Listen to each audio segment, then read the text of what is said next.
nouveau bilan lecture et c'est parti.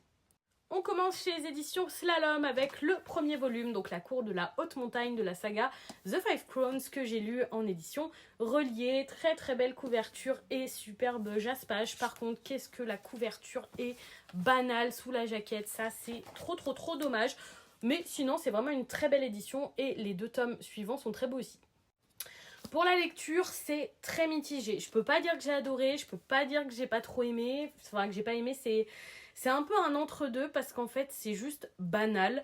À partir des 50-70 premières pages, on sent venir la grosse révélation de fin, ce qui enlève un petit peu de saveur à la lecture. C'est très prévisible, c'est très classique. C'est un peu un titre qui a un goût de déjà vu, qui reprend des codes déjà vus aussi. En fait, on n'est pas sur de l'originalité. Si vous aimez la fantaisie pure et que vous êtes vraiment très friand de ce style, ce sera peut-être sympa pour vous. Mais si, comme moi, vous aimez lire des titres qui sortent un peu du lot, ce sera pas du tout dans The Five Crowns que vous trouverez ce qui vous plaira.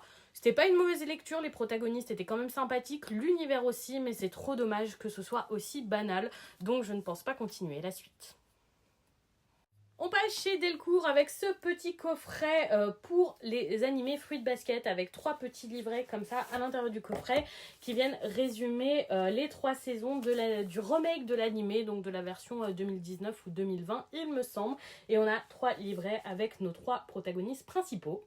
Le livret se présente comme ça et dans chaque livret on redécouvre un épisode avec un petit résumé de ce qui se passe dans l'épisode, son numéro et un petit commentaire de la mangaka. Et comme vous pouvez voir, les commentaires sont très pauvres et c'est dommage. On a ça ponctué de quelques jolies illustrations, mais voilà, vous voyez les commentaires sont...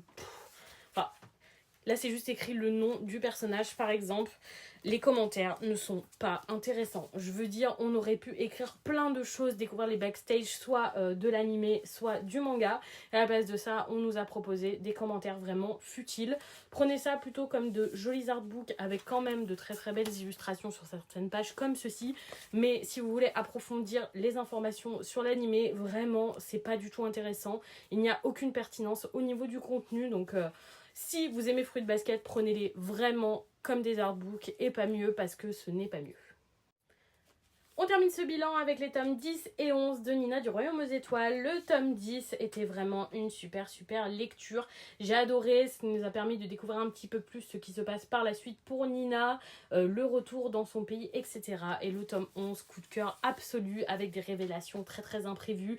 J'ai été prise de court par le récit et j'ai tellement hâte de lire la suite. Cette série est un énorme coup de cœur et une très belle surprise. Et voilà pour ce bilan lecture. Avez-vous lu ces titres ?